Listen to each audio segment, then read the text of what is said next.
In the ancient city of Lijiang, Yunnan, I sat down with participants from the Global South Media and Think Tank Forum 2025 and a cultural inheritor to explore the gentle and lasting connections that unite the Global South.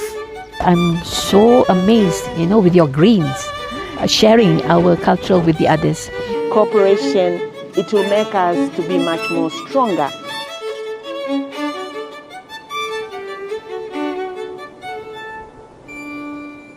I would like to start with symbol from Lijiang. Here's a piece of Dongbao paper, and it's slightly different from the normal paper. Do you want it to have a try? Oh, okay. This is special for calligraphy. Yes. Can you take a guess? What does it mean? Welcome to Lijiang. It looks more like a person to me. So he said this means friends. Okay. Yeah, friends. Well, whether it's the texture of the Dongbao paper or the meaning of these characters, I think they all tell us one thing, which is good connections are rooted in culture and nature.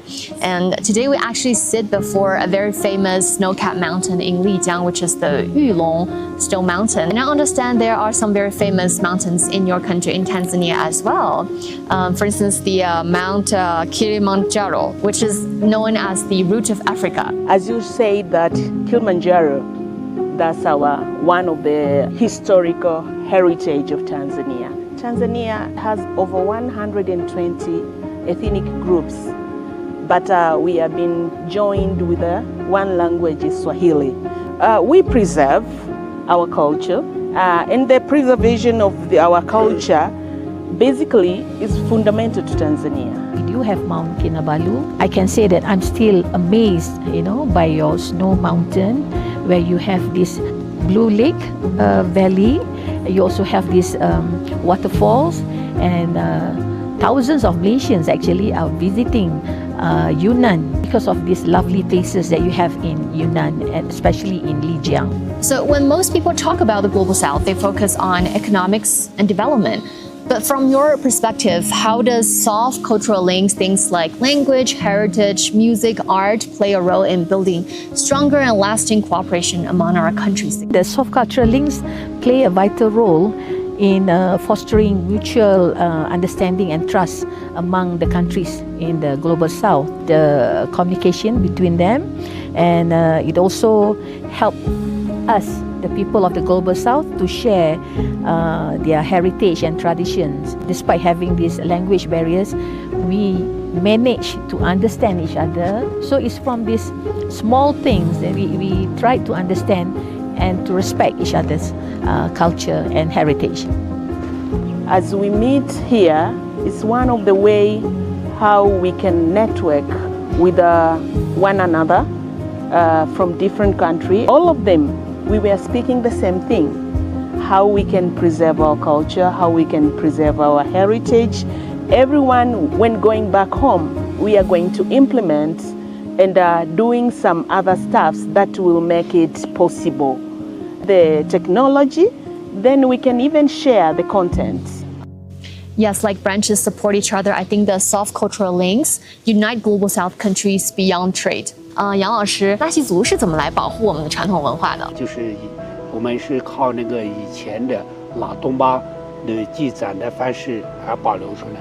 另一个是政府一直在支持我们的这些文字的那个保留啊，就是文化的那个保护。2022, a group of wild Asian elephants, they traveled from Xishuangban now all the way north to Kunming, and they traveled more than 1,300 kilometers. And with the help of the local people and the government, after 17 months, they returned to their home safe and sound. Having had the experience to spend a few days here in Yunnan, what was your thoughts on this region's biodiversity and its efforts to protect the environment?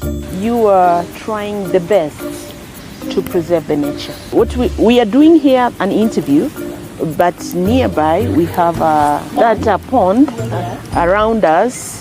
Could be treated differently, but you see it is very important for preserving the nature.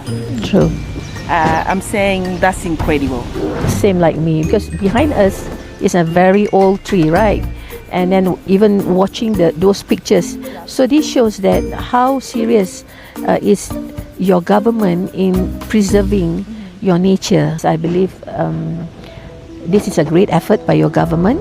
Being in Lijiang, I'm so amazed with your greens. Everywhere is greens and your trees, your flowers. So this is something that we should support and applaud to the Chinese government. Considering Lijiang, Malaysia, and Tanzania's rich natural environment and unique cultural heritage, how can global governance frameworks like the Global Governance Initiative or Belt and Road support and strengthen the soft cultural ties? The Global South, we should have a global framework. The global framework, it will make us, all of us, to be accountable to the preserving heritage and our nature. We are different, but we have a common understanding towards sustainability. Through that relationship, cooperation, it will make us to be much more stronger. Malaysia is currently the chairperson for ASEAN.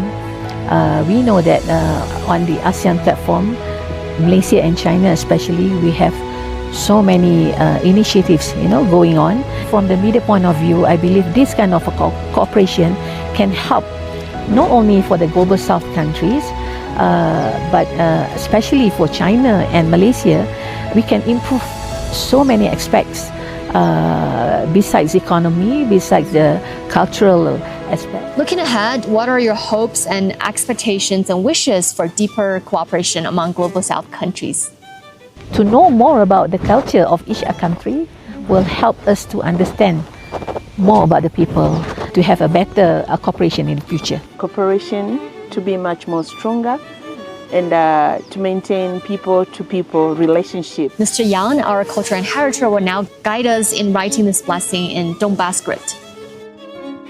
So the meaning, 和和美美, means that we want to have a beautiful and harmonious world.